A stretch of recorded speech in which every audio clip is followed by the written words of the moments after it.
Stargirl Chapter 11. During the first quarter of each home game, Stargirl went over to the visitor section and gave them a cheer. She began with an exaggerated ball bouncing motion. Dribble, dribble, sis, boom, bibble. We don't bite, we don't nibble, we just say, howdy, friends. Two thumbs pointed to her chest. Where the electrons? Points to them. Who are you? Turns head to side, cups ear. A couple of visiting cheerleaders, maybe a fan or two, would call back Wildcats or Cougars or whatever, but most of them just gaped at her as if to say, who is this? Some of her fellow cheerleaders were amused, some were mortified. At that point, the only crime Stargirl could have been accused of would be corniness, but she didn't stop there. She cheered whenever the ball went into the basket, regardless of which team shot it. It was the strangest sight. The other team scores, the MAHS crowd sits glumly on their hands, while Stargirl alone pops up cheering. At first, the other cheerleaders tried to suppress her. It was like trying to calm down a puppy. When they gave her the pleated skirt, they made a cheerleader they never imagined. She did not limit herself to basketball games. She cheered anyone, anything, anytime. She cheered the big things, honors, election winners, but she gave most of her attention to little things. You never know when it would happen. Maybe you were a little ninth grade nobody named Eddie. As you're walking down the hall, you see a candy wrapper on the floor. You pick it up and throw it in the nearest trash can, and suddenly, there she is in front of you, pumping her arms, her honey hair and freckles flying, swallowing you whole with those enormous eyes, belting out a cheer she's making up on the spot, something about Eddie. Eddie and the trash teaming up to wipe out litter. A mob is gathering, clapping hands in rhythm, more eyes on you than all previous days of your life combined. You feel foolish, exposed, and stupid. You want to follow the candy wrapper into the trash can. It's the most painful thing that's ever happened to you. Your brain keeps squirting out a single thought, I'm going to die, I'm going to die. And so, when she finally finishes and her freckles settle back onto the bridge of her nose, why don't you? Why don't you just die? Because they're clapping for you. That's why. And whoever heard of dying while they're clapping for you? And they're smiling at you. People who never even saw you before are smiling at you and slapping your back and pumping your hand, and suddenly it feels like the whole world is calling your name, and you're feeling so good you pretty much just float on home from school. And when you go to bed that night, the last thing you see before you zonk out are those eyes, and the last thing on your face is a smile. Or maybe you showed up at school with really unusual earrings, or you aced a test, or you broke your arm, or you got your braces off, or maybe you weren't even a person. Maybe you were a charcoal drawing on the wall done by an art whiz, or a really neat looking bug out by the bike track. We wagged our heads and agreed what a goofy girl this was, maybe even officially crazy, but we walked away smiling, and maybe not saying but all thinking the same thing. It felt good to get credit. And if this had been any other year, things might have just gone on and on like that. But this was the year something unbelievable was happening on the basketball court. This was the year the team was winning. Only winning. And that changed everything. Early in the season, no one noticed. Except for girls' tennis, we had never had good teams in anything. We expected to lose. We were comfortable with losing. In fact, most of us were oblivious to it since we didn't even attend the games. The year before, the basketball electrons had won only 5 of 26 games. This year, they won their 5th game before Christmas. By early January, they had won the 10th, and people began to notice there was still a 0 in the loss column. Undefeated, blared a sign on the plywood runner. Some said we were winning by accident. Some said the other teams were simply more rotten than we were. Some thought the sign was a joke. One thing was certain, attendance went up. By the start of February, the winning streak had reached 16, and there wasn't an empty seat in the gym. But something even more interesting was happening. Suddenly, we were no longer comfortable with losing. In fact, we forgot how to lose.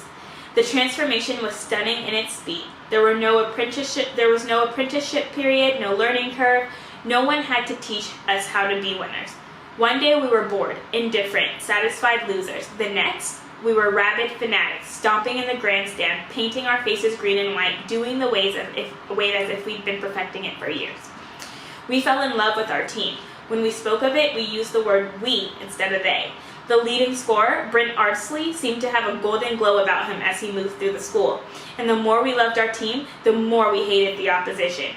We used to envy them. We even applauded them to spite our own hapless teams. Now we detested the opposition and everything about them. We hated their uniforms. We hated their coaches and their fans. We hated them because they were trying to spoil our perfect season. We resented every point scored against us. And how dare they celebrate? We began to boo. It was our first experience as booers, but you'd have thought we were veterans. We booed the other team. We booed the other coach. We booed the other fans, the referees, whatever threatened our perfect season, we booed it. We even booed the scoreboard. We hated games that went down to the wire. We hated suspense. We loved games that were decided in the first 5 minutes. We wanted more than victories. We wanted massacres. The only score we would have been totally happy with would have been 100-0. And right there, in the middle of it all, in the midst of the perfect season mania, was Stargirl, popping up whenever the ball went through the net, no matter which team scored, cheering everything and everybody. It was sometime in January when calls started flying from the stands, "Sit down!" Then came the boos. She didn't seem to notice.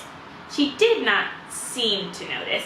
Of all the unusual features of Stargirl, this struck me as the most remarkable. Bad things did not stick to her.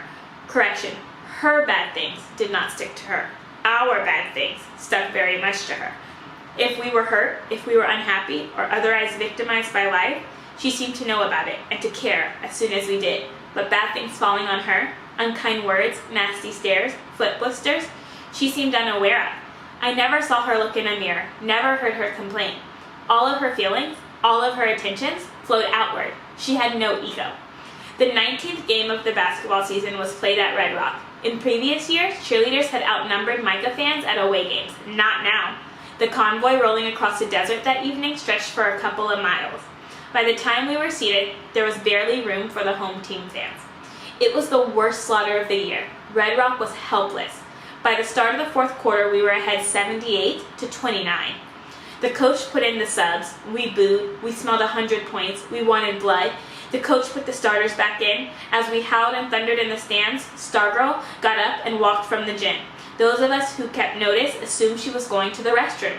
I kept glancing toward the exit. She never returned. With 5 seconds left in the game, the Electron scored a point. We went nuts.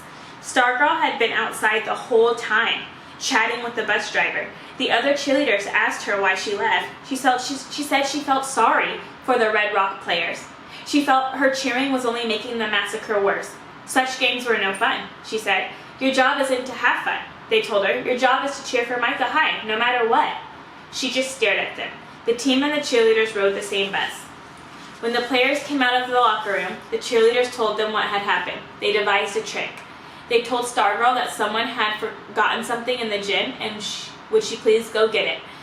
With Stargirl gone, they told the bus driver everyone was aboard and the bus made the 2-hour return trip without her. A Red Rock custodian drove her home that night. Next day in school, the cheerleaders told her it was all a big misunderstanding and acted as if they were sorry. She believed them. The next day was February 13th, the hot seat. Wow, what a mean thing to do, tricking Stargirl so that they could leave her at the game, all because she had empathy for the other team. It looks like the kindness that was starting to rub off at Micah High is taking a turn for the worse. I wonder how she's going to react. Stay tuned.